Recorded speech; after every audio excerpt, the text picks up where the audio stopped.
Want to sew a button so seamlessly no one will ever spot your stitches? By the end of this video, you'll be a button sewing pro, whether it's on your crochet project or your favorite jacket. Hey guys, welcome back. Today I'm going to show you how to sew on buttons. The first step is deciding which size looks best on your piece. Please be mindful of the texture you're sewing onto. Mine is front post, back post double crochet, so I did have to change to bigger buttons because of the thicker texture. The materials you will need are yarn and your darning needle. You're going to want to make sure the needle fits through the hole of the buttons, as there are a variety of sizes. Alright, so let's begin by unraveling some yarn. Any amount, not too much, not too little. We will cut the yarn and then thread our needle. So I like to twist the end of the yarn to make it thinner. That way it's easier to go through the eye of the needle. After that, you're going to want to pull it through. I pulled it half and half on each side, but you don't have to pull it that far. You just want to make sure it's far enough so that when you're sewing in the button, the friction doesn't pull the yarn out of the needle. Then you'll want to make sure that the needle and the yarn go through the hole of the button. The worst thing is to set everything up and then struggle to actually put things through. Next, I'm lining up the edges of the sweater, and what I did was put the needle through the center of the hole so that I can get the button centered on the other side. You don't have to do this, I just decided to try something new. So once we align our button, we're going to go through any hole.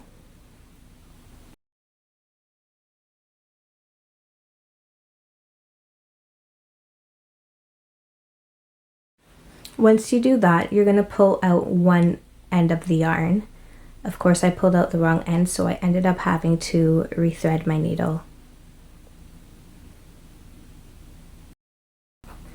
So once again, I'm twisting the end of the yarn to fit it through the eye of the needle easier.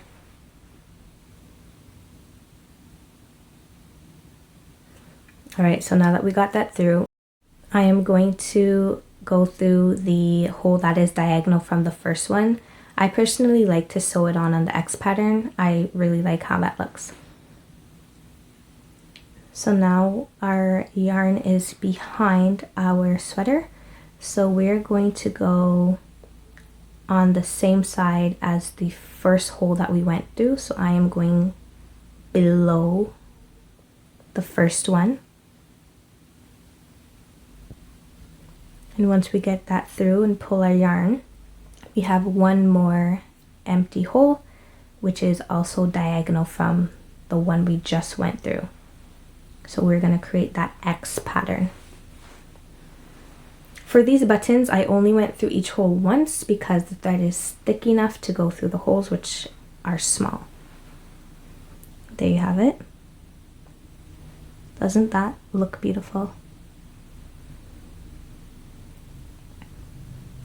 So I am pulling the yarn tight, and then I will tie a knot to fasten everything on and to secure the button. If you do want some leeway for the buttons, I suggest not pulling the yarn too tight. It could make it harder to actually fasten on your sweater.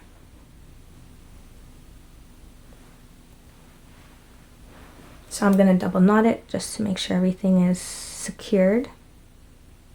And after that, we'll cut our yarn. You want to cut a decent length because we are going to weave in our ends. So in order to weave in your ends, once again, twist the end of your yarn and thread it through the eye of the needle. And what I do, pay very close attention, is I go to the closest stitch of where the knot is, and I go under each stitch, so consecutive stitches, one beside the other, and I make sure that it's in between the stitches. The needle is pulling the yarn in between the stitches, so you cannot see it from the front or the back.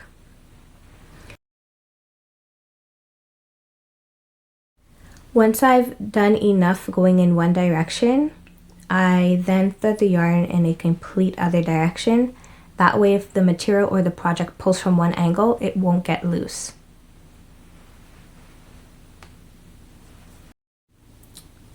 When I'm done weaving my ends in, I actually pull the end of the yarn tight, and then I cut the yarn, and then I stretch out the project a little bit just to hide that end. Beautiful stitching there. So here's where I noticed the button was too small for the rib edging. It wouldn't secure well. As you can see, the button doesn't fully go through.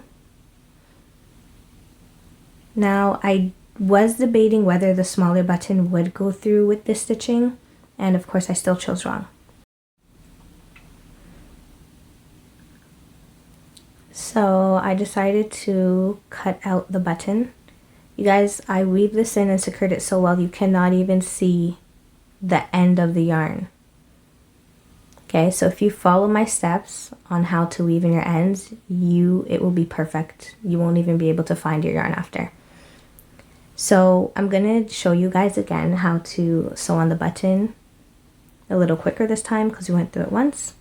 But you're gonna go through one hole and then diagonal to that hole, and then go into the next one and diagonal again to make the X pattern.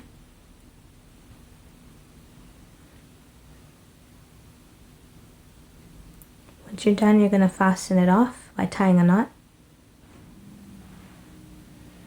This time, I'm going to try and see if the button actually goes through with this stitching, and it does. Fool me once, shame on you. Fool me twice, shame on me.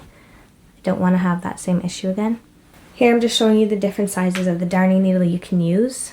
I am using the bigger one to weave my ends in, but I did need the smaller darning needle to actually go through the buttonholes.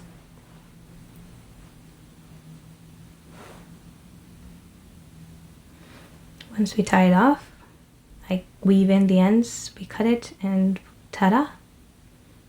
I'm going to continue to do the other three in the same fashion.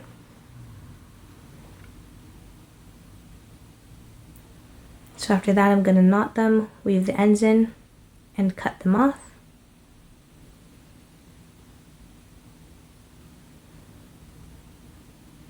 This is how it's looking.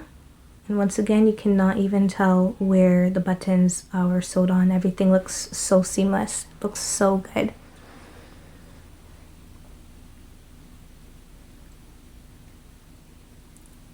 So now we're gonna put the sweater together.